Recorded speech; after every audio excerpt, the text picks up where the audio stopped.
There's another tornado brewing over there in the name of Inoue. That is a bad dude, you hear me? Say what you want, I know you're way over there in Japan or whatever you is, but that is a bad dude. You understand me? They don't give him the credit because we don't see him that much. That dude right there, I think that dude really is pound number one. It's going to be too much for Inoue. I think it'll be just too big, and I think he gonna surprise Inoue because he got a little power too. Gonna stop you in the late rounds or get a unanimous decision. Who said Inoue is the biggest threat? Okay, I mean, that's a great one. agree with you on paper. However, again, Inoue has already jumped a bunch of divisions. Right. Now, let's not overstate it. In that weight territory, a division is 4 pounds. So it's not like he moved up the way Pacquiao moved all the way up to junior middleweight. But he has moved up a bunch. He's nice though, Max. He's nice with his hands, but also he was a devastating puncher until just now. No way. Inoue. In no way. No way. So I got Inoue. Nakatani. I got Nakatani. We still got that back good. You got Nakatani has a great shot. Nakatani? Yes, I think he has a great shot. We got it back. News, Max. Yeah, he played up. He gonna take That was a tough style, like we've said all along. I know you're in the gym with Zerto. You in the gym with Nakatani? Mike Coppinger is. I mean, he's just showing each and every time out he's improving. He's getting closer to being ready for a guy like Inoue. And listen, stylistically, I'm not saying he can't beat Inoue. I think actually he absolutely can beat Inoue. The upcoming clash between Naoya Inoue and Junto Nakatani has ignited intense debate across the boxing world. Analysts and former fighters are divided, with some backing Inoue's explosive strength and ring experience, while others believe Nakatani's height, reach advantage, and refined technique could prove decisive. As opinions continue to differ, bold predictions are emerging for what promises to be a high-level battle between two top-tier champions. Base, I'm already excited. I love this fight, man. I love this fight. I love Inoue. I love Nakatani. I've called a number of Nakatani's fights live on undercards for Top Rank over the years. I've watched him progress, his evolution over the years. He is a perfect hybrid of a Japanese fighter with a Western flair. He's got this athleticism to him. He's a southpaw. He gets low. He changes levels. He's got that fluidity. And also, he's got that fundamental strength and heart and fighting spirit that we see from Japanese fighters. You put those together, man, that is a tall task for anyone in the world, the monster included. Naoya Inoue is set to face Junto Nakatani on May 2nd, 2026, with a bout planned for the legendary Tokyo Dome in Japan. This matchup brings together two unbeaten champions in a rare all-Japanese contest, as both fighters look to secure their place among the sport's all-time greats. Nakatani's planned takedown of Naoya Inoue. This is May 2nd in the Tokyo Dome. 55,000 seats sold and expected on Fight Night, which is crazy. You know, it was a month in advance. May 2nd at the Tokyo Dome. Biggest fight in Japanese history. Naoya Inoue 32-0, 27 KOs. Nakatani 32-0 as well, 24 KOs. Nakatani is the southpaw. He's got a height advantage, reach advantage. He's got a kind of a hybrid style where he brings in some of the Western style into the Japanese style as well. But Inoue is a big favorite, which is basically going off of Nakatani's last performance, which left people a little bit, desiring more. But you had a chance to speak to Rudy Hernandez. We have a little video. But before we play the video, Lance, this is a huge event, massive event.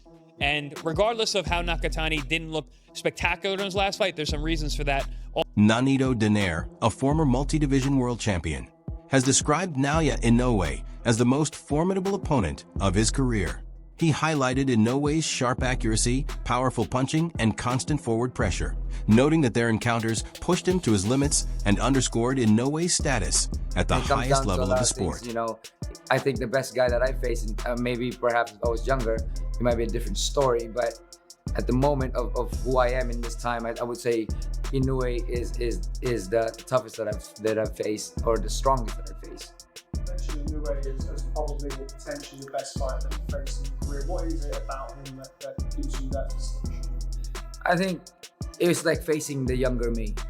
There's just a lot of similarities in terms of power, explosiveness, and sometimes intelligence. But I think a lot of it is given the similarities is what makes it more different. Manny Pacquiao has spoken highly of Naoya Inoue, sharing that the Japanese star brings back memories of his own early career. He pointed to Inoue's quickness, attacking mindset, and fluid movement, noting clear similarities to the energetic and explosive approach he displayed during his peak years. Inoue, I'm proud of him. He's from Japan in Asia, in our place.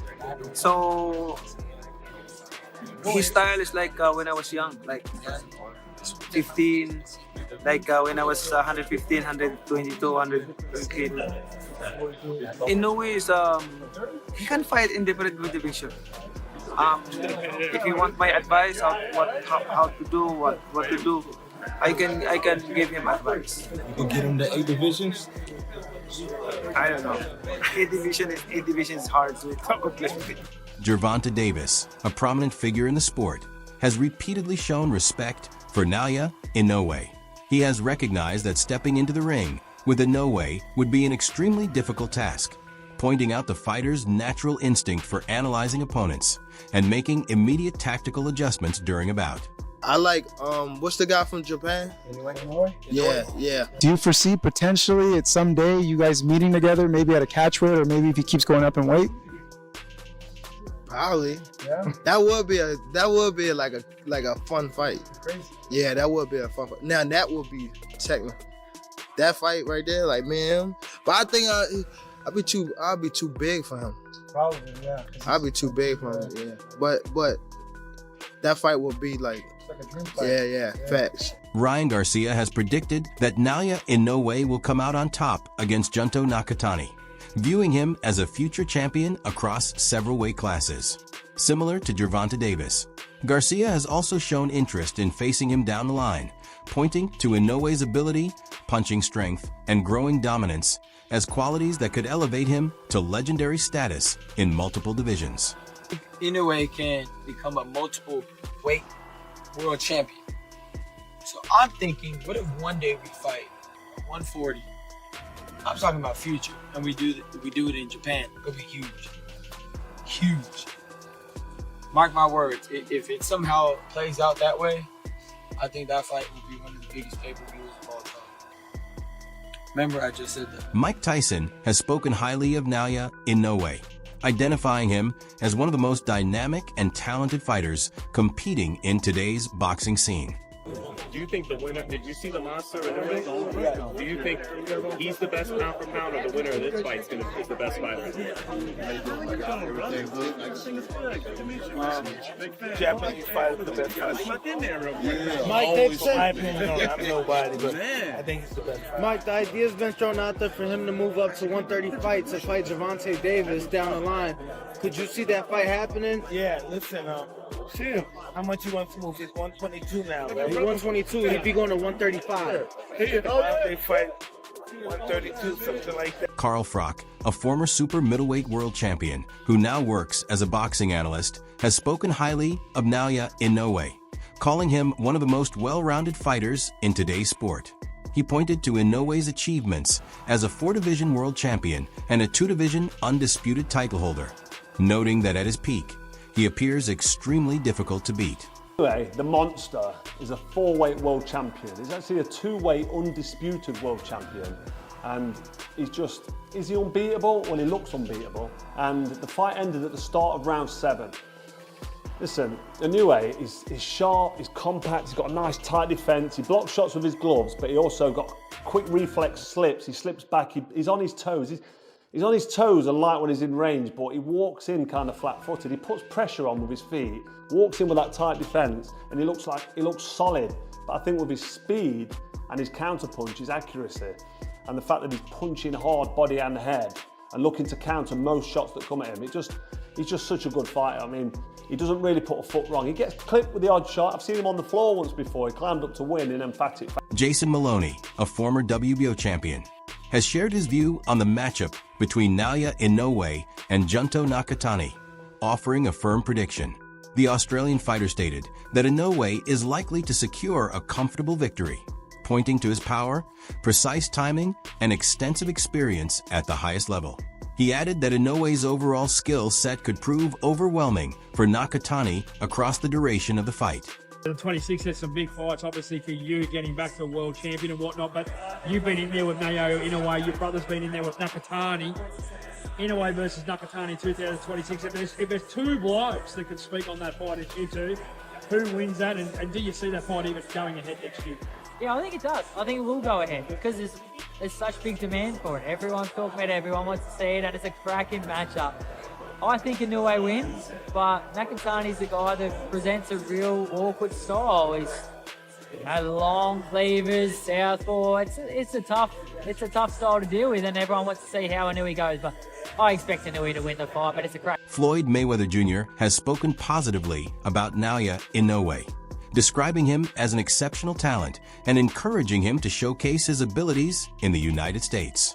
He also pointed to Inoue's high-level skill set and rising international profile, suggesting that his abilities warrant a larger global platform and stronger competition.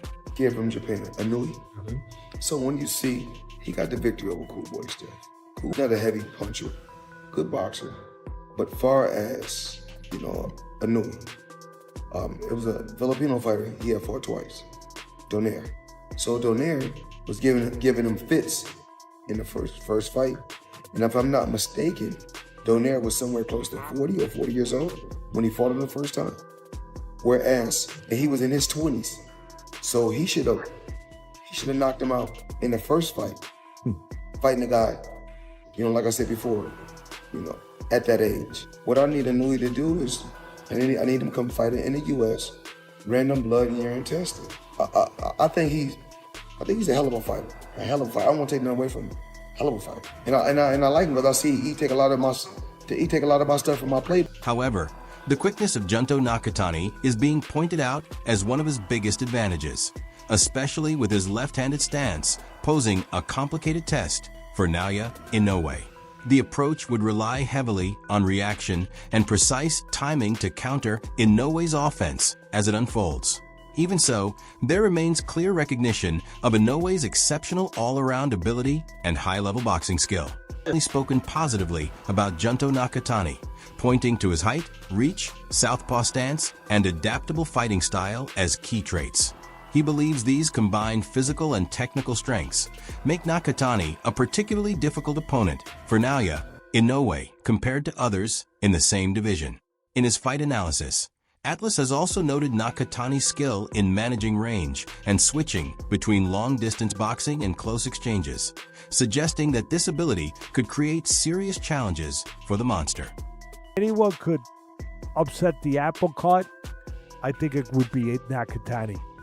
I don't think Inoue and his people should, I'm not saying they shouldn't fight him at the right time, but that's the kind of fight you don't jump, because that could upset the apple cart. He's that good. I'm not saying he beats Inoue. I ain't going against Inoue, but I'm saying that that's a big risk. You got me really excited talking about the potential of the Inoue fight. Obviously, Nakatani still at 118 pounds. Inoue, the king, at 122 pounds. So, yeah, maybe you're right, and maybe that's what we see next. Teddy Atlas has also expressed admiration for Naoya Inoue, describing him as a complete fighter. He highlighted Inoue's blend of quickness, punching strength, ring intelligence, and disciplined aggression as the combination that makes him such a formidable presence in the sport. Went by a certain calculus, if you will, a certain metric. You would go with Inoue. You can't go wrong, because he had 2 wins. You have to, a unified he has 2 two weight wins classes. over Fulton and Tapalis. You're right, 100%. Fulton was the number 1 fighter at 122 Ken, I'm universally. so glad you said it that way. Paulie Malaji has stated that a matchup between Naoya Inoue and Junto Nakatani represents the most significant fight either man could take. He described it as a career-defining event for both athletes. He also pointed out that their perfect records, elite-level abilities, and status as reigning world champions turn this into more than just a normal contest. In his view, the winner would secure a place in boxing history and achieve lasting legendary status. Japan, it is huge. I mean, this is like probably billboards all over the place type of fight, huge in Japan. So, I really, if it's in the conversation, could you see any other fight and Inoue could do that really could be this big. He could go up to featherweight and fight for the World Featherweight Championship. I don't know if it would be as big as this. Inoue Nakatani right now is probably the biggest fight for both guys for several reasons, and it would be huge in the Japanese. Boxing coach Andre Rozier offered a very detailed take on the matchup, acknowledging the elite qualities of Naoya Inoue, especially his timing, punching power, and high fight intelligence. At the same time, he pointed out that the physical advantages of Junto Nakatani, including his height, reach, and southpaw stance, could present serious complications. Rozier stressed that this is far from a simple or predictable fight, warning that many fans are underestimating how tricky the stylistic matchup could be for Inoue. He described Nakatani as a well-rounded boxer capable of breaking rhythm, disrupting timing, and drawing Inoue into awkward exchanges. Even with those concerns, he also recognized Inoue's ability to make adjustments during a fight and gradually wear opponents down under pressure. His overall assessment was that this is a very dangerous, high-level encounter where both fighters have real chances to win, and it could develop into a highly tactical battle rather than a one-sided performance. Kind of seems, I mean, he is the favorite, and that is a mega fight, so much respect to Nakatani. I think he's an amazing fighter. But it really seems like the fight is Inoue and Bam. It's right. It seems like the fight, man. Everyone is waiting for that fight. I think that Robert's did a fantastic job with Bam also. I mean, really. With his whole team, to tell you the truth. Fantastic. Yeah. I think that's going to be a good fight. I'd like to see Bam acclimate to a new weight class first instead of jumping right into that fire, because that is real fire there. I mean, you going up, that's some real smoke out of that Japanese. Well, he's a kamikaze. He's going in with guns a-blazing. He's gonna cause a Hiroshima up in that ring. Listen, that's a tough one. That's a tough one. Bob Arum, the CEO of Top Rank, has frequently described a potential showdown between Naoya Inoue and Junto Nakatani as one of the most significant events in the company's history.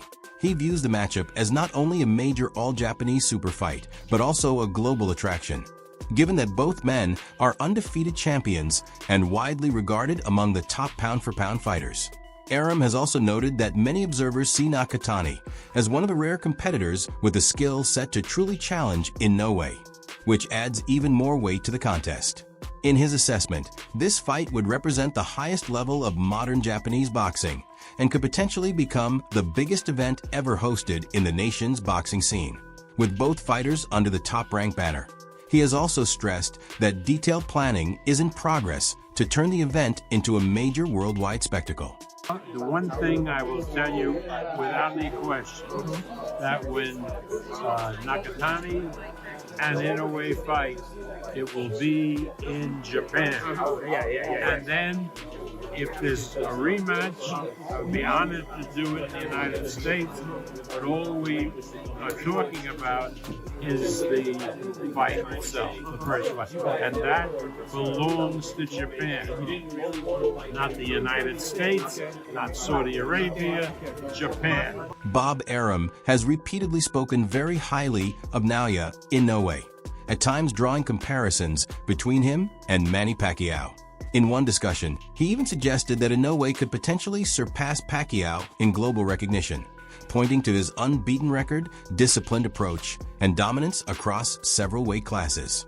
He contrasted the two fighters by noting that, unlike Pacquiao's aggressive and high-risk style, Inoue operates with greater precision, control, and tactical discipline inside the ring. Arum also emphasized Inoue's knockout ability and steady performance as key reasons for his standout status on the world stage. From Arum's perspective, Inoue's growing fame both in Japan and internationally indicates that he may eventually exceed Pacquiao's influence in both commercial appeal and sporting legacy, positioning him as one of the most complete and marketable fighters in modern boxing. See Inoue eclipsing the star power of a fighter as great as such Manny Pacquiao. I think he's a bigger star than Pacquiao. because Pacquiao was more normal as a fighter. He was a great fighter, Pacquiao, but again, he didn't have the same body of work that Inoue. Rudy Hernandez has reported that the training camp of Junto Nakatani in Los Angeles is progressing positively. He has noticed clear signs of improvement, indicating that the adjustments being made in camp are beginning to take effect. Hernandez also pointed out that fluctuations in training performance are completely normal. He explained that sparring sessions can vary from sharp and impressive on some days to less convincing on others, which is a natural part of development and fine-tuning before a major bout. He further stressed that gym performances do not always reflect what happens on fight night. According to him, the priority in Nakatani's camp is preparing for the actual contest against Naoya Inoue, rather than focusing on how training looks to outside observers. Rudy Hernandez talks about it, I believe, in this interview where he says, you know, like we had some information that Sebastian Hernandez was over there in Japan and actually was brought in to spar with Naoya Inoue for less than a week. I mean, he was just a lot for Inoue to deal with. And he only lasted a week. He, you know, according to Rudy Hernandez, they basically sent him out. Now, is that spin? I don't know, but that's what Rudy Hernandez says. And we did see that Hernandez gave Nakatani such a tough time in Saudi Arabia. So, you know, look, I mean, I think that fighters have tough moments. I mean, even Inoue himself had a tough moment, right, where he was on the canvas against Ramon Cardenas and got back up and won the fight. But you know, still had some questions to answer about, hey, are you at your maximum weight? You know, given what your performances at this weight class have been. So look, there's always criticism out there. There's always some skepticism that connects to these guys. If this matchup becomes reality, which fighter would you give the advantage to? Would it be Naoya Inoue with his sharp precision and knockout power, or Junto Nakatani with his height, reach, and technical boxing approach?